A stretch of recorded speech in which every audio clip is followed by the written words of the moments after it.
بسم اللہ الرحمن الرحیم۔ السلام علیکم دوستو، کربلا کے میدان میں حضرت امام حسین رضی اللہ تعالی عنہ کا سر مبارک تن اقدس سے جدا کر کے دشمنوں کا لشکر اپنے بادشاہ یزید کے محل کی طرف چلا۔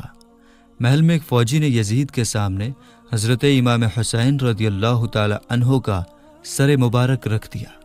حضرت امام حسین رضی اللہ تعالی عنہ کا سر مبارک دیکھ کر یزید بہت خوش ہوا، اور پھر اس نے اپنے ہاتھ میں ایک چھڑی لے کر حضرت امام حسین رضی اللہ تعالی عنہ کے سر مبارک پر ماری اور کہنے لگا کہ اے لوگو، دیکھ لو، جو بھی میری مخالفت کرے گا اس کا یہی انجام ہوگا۔ حضرت امام حسین رضی اللہ تعالی عنہ کے سر مبارک کی ایسی بے حرمتی دیکھ کر دربار میں موجود ایک یہودی کہنے لگا کہ اے لوگو، میں حضرت داؤد علیہ السلام کی نسل سے ہوں، اور 14 پشتوں کے بعد میرا نسب حضرت داؤد علیہ السلام سے ملتا ہے، اور ایک تم لوگ ہو کہ اپنے ہی نبی کے نواسے کا سر مبارک تن سے جدا کر کے اور آج دربار میں بیٹھ کر اس کے ساتھ ایسی بے حرمتی کر رہے ہو۔ تم کیسے اپنے نبی کے سچے عاشق ہو؟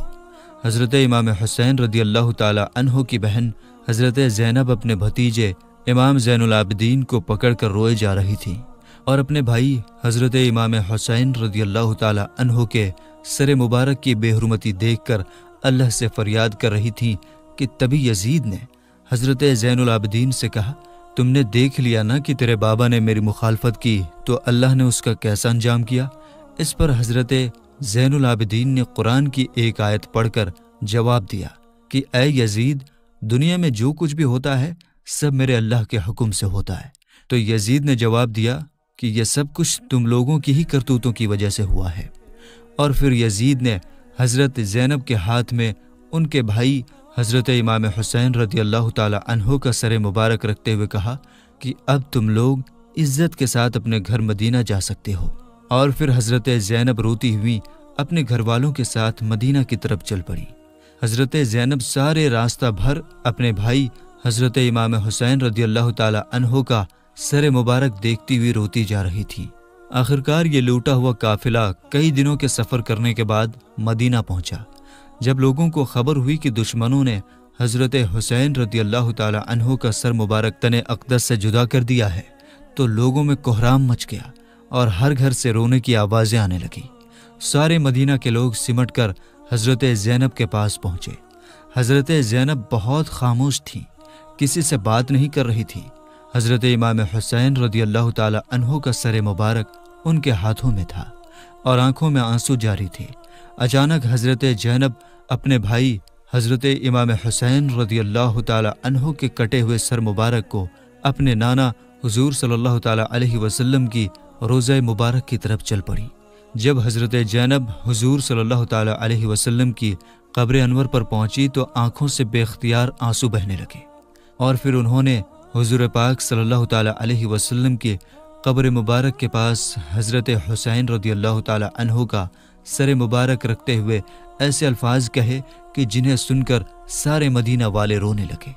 حضرت زینب نے حضور پاک صلی اللہ تعالی علیہ وسلم کی قبر مبارک کے سامنے کھڑے ہو کر کہا کہ اے میرے نانا جان، کاش کہ آپ ہمارے ساتھ یہاں ہوتے تو دیکھ لیتے کہ دشمنوں نے آپ کے پیارے حسین کا کیا حال کیا ہے۔ اسے قتل کر دیا اور اس کے جسم مبارک پر گھوڑے دوڑا دیے، اور جب اس سے بھی دل نہ بھرا تو دشمنوں نے تیرے پیارے حسین کے سر مبارک کو ہی تن اقدس سے جدا کر دیا۔ حضرت زینب اپنے نانا حضور پاک صلی اللہ تعالی علیہ وسلم کی قبر مبارک کے سامنے کھڑی فریاد کر رہی تھی اور آنکھوں سے مسلسل آنسو جاری تھے۔ مدینہ والے بھی سب پیچھے کھڑے حضرت زینب کی دکھ بھری فریاد سن کر رو رہے تھے۔ آخر شام ہوتے ہوتے حضرت امام حسین رضی اللہ تعالی عنہ کا سر ان کی امی حضرت فاطمہ رضی اللہ تعالی عنہ کی قبر مبارک کے بغل میں دفن کر دیا گیا۔ جن لوگوں نے حضرت امام حسین رضی اللہ تعالی عنہ کو اس بے دردی کے ساتھ قتل کیا تھا تو اللہ تبارک و تعالی نے ان سبھی لوگوں کو اسی دنیا میں سزا دی۔ کربلا کے میدان میں دشمنوں میں سے ایک آدمی کی جس کا نام ابن جویرہ تھا، تو اس نے حضرت امام حسین رضی اللہ تعالی عنہ کو پکار کر انہیں گالیاں دی اور برا بھلا کہا، تو حضرت امام حسین رضی اللہ تعالی عنہ نے اس کے لیے بد دعا کی اور کہا کہ اے ابن جویرہ، اللہ تیرے جسم کے ٹکڑے ٹکڑے کر دے۔ اور پھر اسی وقت ابن جویرہ کا گھوڑا پاگل ہو کر ادھر ادھر بدکنے لگا۔ گھوڑے کے بدکنے کی وجہ سے ابن جویرہ کا پیر پھسلا اور وہ گھوڑے سے نیچے گر پڑا، لیکن اس کی ایک ٹانگ گھوڑے میں بندھی زین سے پھنس گئی اور پھر وہ پاگل گھوڑا اسے گھسیٹتا ہوا پتھروں کے اوپر دوڑنے لگا۔ وہ گھوڑا ابن جویرہ کو گھسیٹتا ہوا اتنی تیز دوڑ رہا تھا کہ پتھروں کی چوٹ سے ابن جویرہ کا جسم کٹ کٹ کر گرنے لگا اور آخرکار اس کا سارا جسم کٹ کر ختم ہو گیا۔ صرف اس کی وہ ٹانگ بچی کہ جو اس گھوڑے کی زین میں پھنس گئی تھی۔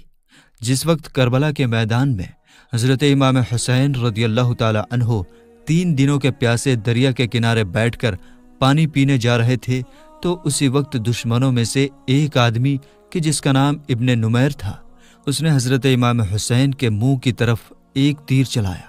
وہ تیر سیدھا آ کر حضرت امام حسین کی گردن میں لگتا ہوا دوسری طرف نکل گیا، جس کی وجہ سے حضرت امام حسین پانی نہ پی سکے اور ان کی گردن سے خون بہنے لگا۔ تو حضرت امام حسین رضی اللہ تعالی عنہ نے ابن نمیر سے کہا کہ اے ظالم، جیسے تو نے مجھے پانی نہیں پینے دیا ہے، ایسے ہی اللہ تجھے ہمیشہ پیاسا رکھے۔ حضرت امام حسین رضی اللہ تعالی عنہ کی بددعا کا اس دشمن پر ایسا اثر ہوا کہ وہ چاہے جتنا پانی پی لیتا پھر بھی اس کی پیاس نہ بجھتی۔ آخر اسی دن شام کو اس نے اتنا زیادہ پانی پی لیا کہ اس کا پیٹ پھٹ گیا اور اس کی موت ہو گئی۔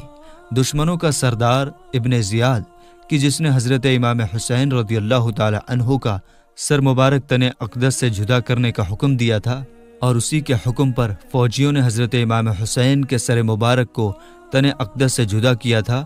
تو ابن زیاد کا نوکر بیان کرتا ہے کہ جب ابن زیاد حضرت امام حسین رضی اللہ تعالی عنہ کا سر مبارک تن اقدس سے جدا کر کے شام کو اپنے محل پہنچا تو میں بھی اس کے ساتھ تھا۔ تو جیسے ہی اس نے محل کے اندر قدم رکھا تو اچانک سامنے سے ایک آگ کا شعلہ اس کی طرف لپکا۔ قریب تھا کہ وہ آگ میرے سردار ابن زیاد کو جلا کر ختم کر دیتی، لیکن تبھی اچانک وہ آگ غائب ہو گئی اور ابن زیاد نے مجھ کو کہا کہ اے آدمی، کیا تم نے بھی وہ آگ دیکھی جو ابھی میری طرف لپکی تھی؟ تو میں نے کہا کہ ہاں میرے سردار، مجھے بھی وہ آگ نظر آئی تھی۔ تو ابن زیاد نے مجھ سے کہا کہ یہ بات کسی کو بھی مت بتانا، اس کو راز ہی رکھنا۔ حضرت سفیان ثوری فرماتے ہیں کہ حضرت امام حسین کو قتل کرنے والے دشمنوں میں سے میں نے 2 لوگوں کا بہت برا انجام دیکھا۔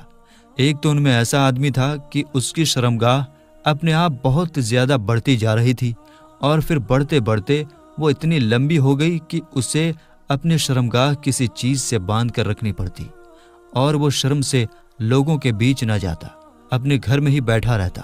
اور دوسرے آدمی کا انجام میں نے ایسا دیکھا کہ اسے اتنی زیادہ پیاس لگتی تھی کہ وہ چاہے سارے دریا کا پانی پی لیتا پھر بھی اس کی پیاس نہ بجھتی۔